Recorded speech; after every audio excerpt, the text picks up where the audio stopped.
और सबसे पहले तो मैं नए साल में, नए वर्ष के लिए, मकर संक्रांति के लिए समस्त मिथिलांचल वासियों, राज्यवासियों, अपने ज़िला के वासियों, अपने पंचायत के वासियों को बहुत बहुत हार्दिक शुभकामनाएं, बधाई देता हूं।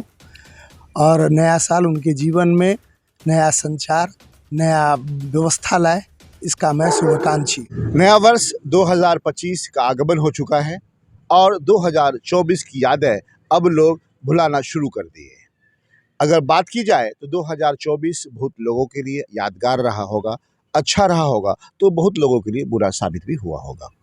सलाम दोस्तों, आप देख रहे हैं हिंदुस्तानी मीडिया। मैं आपके साथ शाहिद काबरा। अभी हमारी टीम मौजूद है रघुरी देहत पंचायत के मुखिया प्रतिनिधि अनिल मिश्रा जी के यहाँ। अनिल मिश्रा की बात करें तो अनिल मिश्रा किसी भी पहचान के तारुफ के मोहताज नहीं है। इन्हें यहाँ के लगभग अक्सर बेशतर लोग जानते भी हैं। जनता की बात करें, पब्लिक की बात करें तो यह काफ़ी इन लोगों में लोकप्रिय हैं। और अगर इनके 2024 वर्ष की बात करें तो मेरा मानना है इनके लिए बड़ा फ्रूटफुल रहा है। इन्हें बहुत कुछ दिया है, क्योंकि जहाँ ये जनसुराज के नेता बने हैं वहीं कई संगठनों ने इन्हें प्राइज़ देकर इनके हौसला को काफ़ी बुलंद किया है। हम बात करेंगे। सबसे पहले सर, स्वागत है आपका। जी, आपका भी। और सबसे पहले तो मैं नए साल में, नए वर्ष के लिए, मकर संक्रांति के लिए समस्त मिथिलांचल वासियों, राज्यवासियों, अपने ज़िला के वासियों, अपने पंचायत के वासियों को बहुत बहुत हार्दिक शुभकामनाएं, बधाई देता हूं। और नया साल उनके जीवन में नया संचार, नया व्यवस्था लाए, इसका मैं शुभाकांक्षी हूँ। मिश्रा जी, 2024 गुजर गया। 2024 में मेरा मानना है कि लोग बहुत खोते हैं, पाते हैं। आपने खोया कम है, पाया ज़्यादा है। क्या कहना है इस पे आपका? देखिए, वो तो अपने अपने कर्तव्य निर्वहन पर जाता है। अगर कहीं लोगों को लगा कि मैंने अच्छे कार्य किए हैं तो उसकी उपलब्धियां तो जीवन में मिलती ही रहती है। और वो उपलब्धि मुझे 2 संस्थानों के द्वारा लगातार मिथिला विभूति और मिथिला रत्न प्राप्त कर, आप देख रहे होंगे कि 22वां अंतर्राष्ट्रीय मैथिली सम्मेलन जो देवघर में हुआ, मुझे मिथिला रत्न दिया गया। फिर रत्न आप है, अपने हाथ में रखे आप। जी जी जी, यही मिला है। और 14 नवंबर को मुझे विद्यापति सेवा संस्थान का की ओर से मिथिला विभूति का सम्मानोपाधि से हमको लोग पुरस्कृत किए हैं। यही हमारी सबसे बड़ी उपलब्धि है कि 2 महीने के अंदर 2 लगातार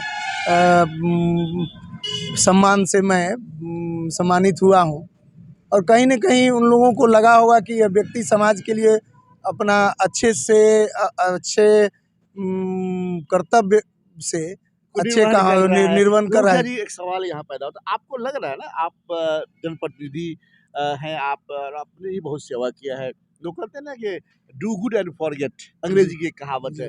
नेकी करो, दरिया में डाल दो। आपको लग रहा है कि इसका फल मिलता है लाइफ में कभी न कभी? देखिए, आंशिक रूप से ये बात है कि नीति कर दरिया में डाल, लेकिन पूर्णतः जब यह बात आती है तो आपके किए गए कार्य आज नहीं तो कल बजेंगे ना। यस, ये यकीन है, हमको यकीन है। और उसी का नतीजा है हिंदुस्तानी मीडिया की ओर से भी आपको बहुत बहुत बधाई। जी, धन्यवाद, बहुत बहुत धन्यवाद। सर, अब हम एक अलग रुख करते हैं। उस रुख में यह है कि आप अब तो 2025 का आगाज हो गया है, सियासी चहल पहल शुरू हो गई है क्योंकि विधानसभा चुनाव होना है। मुझे जहां तक जानकारी है, पत्रकार होने के नाते, कि आप भी सरे फेरिस्त हैं इस बार विधानसभा चुनाव में। क्या कहना चाहेंगे आप? देखिए,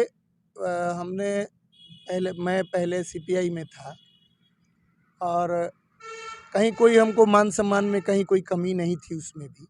लेकिन मुझे लगा कि सीपीआई में रह कर के जो समाज के लिए मैं कर सकता हूँ वो पूर्णतः मैं कर नहीं पा रहा हूँ। तो जब प्रशांत किशोर जी का आह्वान हुआ, बिहार को बदलने की बात उन्होंने कही, तो मुझे लगा कि ये आदमी सही है और मैं उस पार्टी से जुड़ा।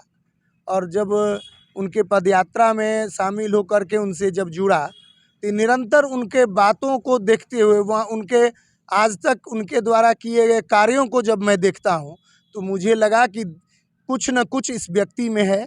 और अभी नहीं, कुछ दिन बाद ही सही, लेकिन यह आवाज़ ज़रूर बुलंद होगी। और उसी क्रम में मधुबनी विधानसभा से कुछ लोगों ने या जो उनका अपना अपनी टीम है जो समझती है कि यह आदमी किस लायक है, तो उसमें हमारा नाम उन्होंने विधानसभा क्षेत्र से उम्मीदवार के रूप में दिया है जनसुराज से। और अगर हमको टिकट मिलता है, अगर उनके द्वारा यह होता है कि आप चुनाव लड़िए, अगर हमको इजाज़त देंगे तो निश्चित रूप से मैं चुनाव लड़ूंगा। और एक बार मधुबनी विधानसभा चाहूँगा मैं कि एक बार मधुबनी विधानसभा की जनता की सेवा मैं करूं, और यह इच्छा भी है। अनिल भाई, जानकारी मिली है मुझे, आप इसे सिर्फ हाँ ना में बताएंगे।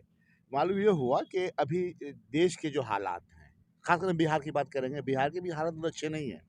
देखते हैं कभी सरकार डोलती है, कभी लोग डोलते हैं, कभी नेता डोलते हैं, और लोग अब भरोसा छोड़ दिया नेता पर। आप अनिल मिश्रा हैं, आपको हर जाति बिरादरी, मालूम हुआ कि मुसलमानों का वोट बहुत ज़्यादा आपके अंदर, क्या ऐसा क्यों? देखिए, अनिल मिश्रा को पूरा मुसलमान का समर्थन है। एक तो ये